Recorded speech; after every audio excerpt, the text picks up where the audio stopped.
I'm Mario. I'm Luigi, and we are going over the water cycle. Enjoy.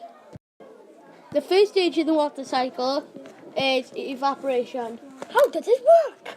Well, the heat from the sun heats up the water from the river or anywhere, and it turns it into gas, and it rises in the air.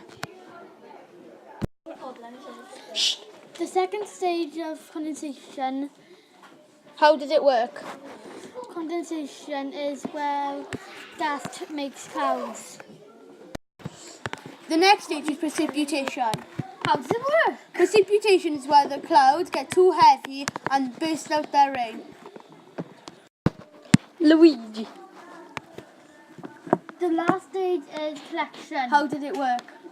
Collection is when all the water goes up into the sea.